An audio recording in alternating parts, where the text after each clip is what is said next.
Dialogando con el padre Raúl Sánchez. Creo que usted ha escuchado en muchas oportunidades esta expresión. No sé para qué le sirve ir a misa. Si mira como usted es.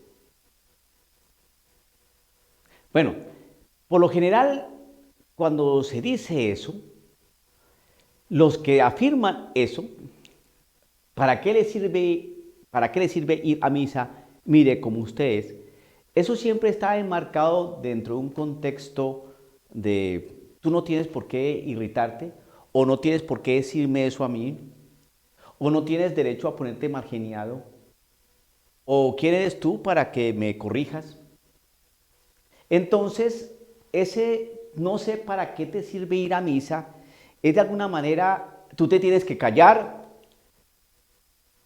no te debes irritar, no debes manifestar tu inconformidad, aprende a ser humilde, no digas nada,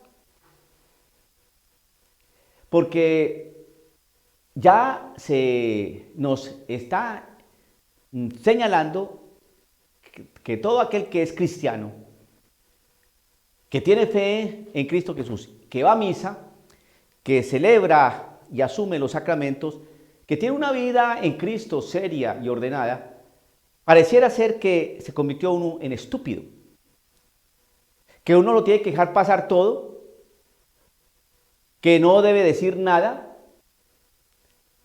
y si lo dice, que lo diga de una manera tan diplomática, tan profundamente diplomática y dentro de lo políticamente correcto, que parezca que en realidad está de acuerdo con lo que no se debe estar de acuerdo.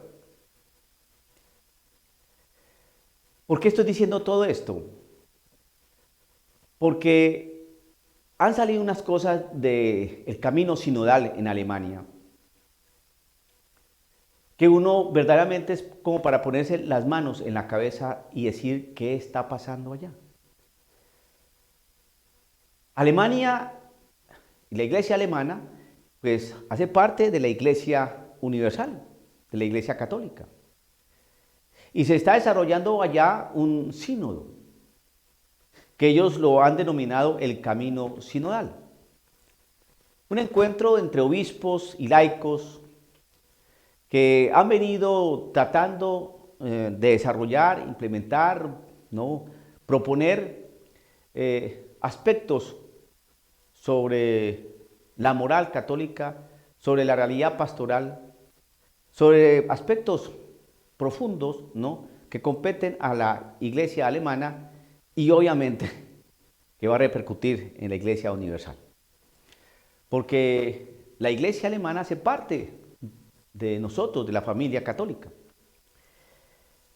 Lo anuncia el secretario general del Comité Central de los Laicos Alemanes, Mark Fricks. ¿Qué anuncia? En una tribuna aparecía en un blog que llama Kreuz and Querde.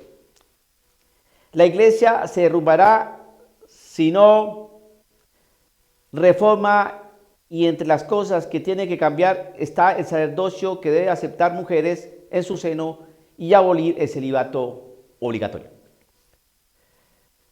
Obviamente eso no se ha aprobado por la Iglesia Católica.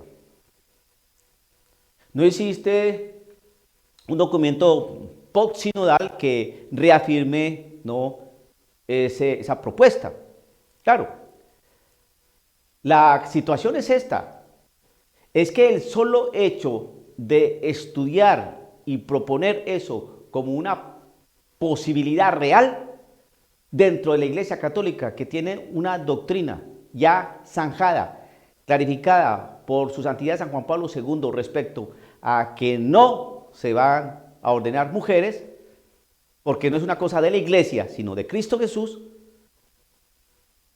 y el trabajo insistente dentro del aspecto, de la dimensión del celibato obligatorio, esa temática, uno ya está zanjado, sacerdocio femenino, y otro no se debe proponer dentro de un sínodo de una arquidiócesis o de una diócesis o en una conferencia episcopal de un determinado país. Es un aspecto que corresponde a toda la totalidad de la iglesia, donde se trate este aspecto. Hay una insistencia en abolir el celibato obligatorio. Y resulta que el celibato es una opción de vida. A nadie se le obliga a ser célibe. Uno libremente opta por ser célibe, porque Cristo fue célibe. Y obviamente opta por ese consejo evangélico, porque no es una imposición, no es un dogma, es una disciplina, que puede cambiar, claro. Pero que eso que digan celibato obligatorio da la sensación de que nos obligan necesariamente a mantenernos solteros, el que quiera optar por el sacerdocio. Existen 8 años de vida de formación, donde uno va haciendo discernimiento si desea optar por esta vida. Y en esa opción puede haber caídas, tentaciones, ¿no? Discernimiento, pruebas, lo que usted quiera, pero al final uno opta libremente. Libremente. Es una lucha con uno mismo, ¿no? Por manejar, ¿no?, las pulsiones sexuales, manejar la genitalidad, manejar las relaciones con personas del otro sexo, ¿no?, de la mujer. Y son cosas que uno tiene que evaluar, replantearse, mirar, discernir, pedir consejo, iluminación, oración. Pero en últimas uno opta en esos 8, 10 o 13 años, 14 años de formación para recibir las órdenes o el orden sacerdotal. ¿Por qué ahora esa insistencia en cuanto al celibato? ¿Por qué la insistencia en cuanto a que las mujeres se ordenen?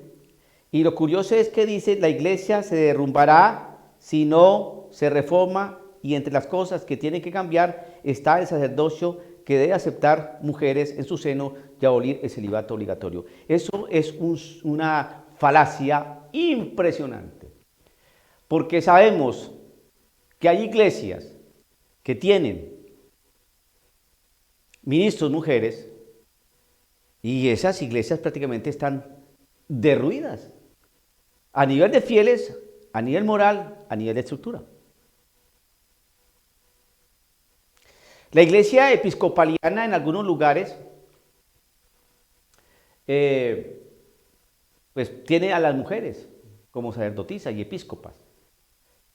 Esas iglesias deberían estar pero pujantes, con vocaciones en cantidades alarmantes. Es decir, vocaciones, los seminarios de mujeres que buscan el sacerdocio deberían estar llenos.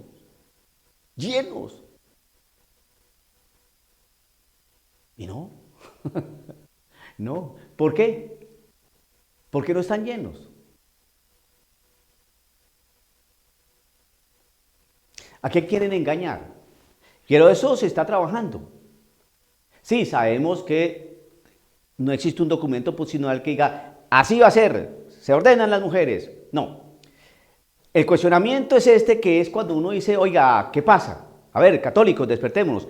Ya existe doctrina frente a eso, no se ordenan mujeres, ya se habló sobre eso.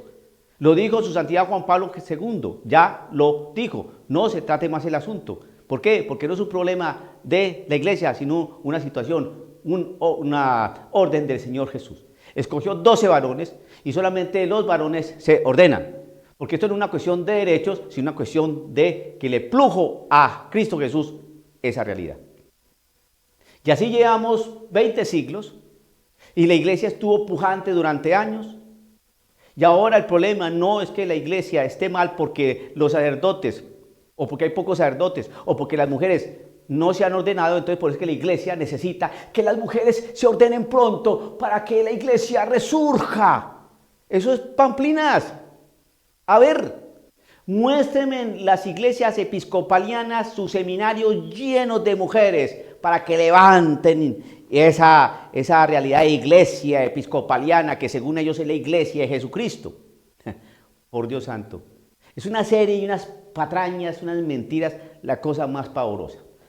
Y entonces nosotros, los católicos, tenemos que agachar la cabeza, no decir nada. Cállese, padre, es que todavía eso no se ha mirado. El romano pontífice todavía no ha dicho nada. Apenas es un estudio que están haciendo allá en el Instrumentum Laboris, que están trabajando allá en la Alemania. Eso no se preocupe. No, sí me preocupo porque solo el hecho de proponer algo, cuando ya existe doctrina respecto a eso, es para no preocuparse. ¿Por qué? Porque ahí uno ve una anti-iglesia. Como diciendo, no me importa lo que dijo la iglesia, su santidad Juan Pablo II cuando era papa. No nos interesa un pepino. Lo que nos interesa es que se tienen que ordenar las mujeres porque si no la iglesia se va a arruinar. Eso lo dicen algunos de la iglesia alemana. Y solamente el hecho de proponerlo ya indica que hay un cisma, ya una división a nivel doctrinal, a nivel pastoral y a nivel de iglesia. Iglesia, antiiglesia. Y como he dicho en otros videos, simplemente usted va reconociendo qué es lo que es de la iglesia y qué es lo de la antiiglesia. Tenemos que decir, tenemos que hablar, no nos podemos quedar callados, porque una cosa es ser prudente y otra cosa es ser tonto. Y este tipo de cosas las tenemos que analizar porque esto va muy difícil y vamos en caída y por lo menos algunos tenemos que estar despiertos para ayudar a despertar a los otros y que se den cuenta de todo esto. Esto está muy complicado y esto va a empeorar. Dialogando con el padre Raúl Sánchez.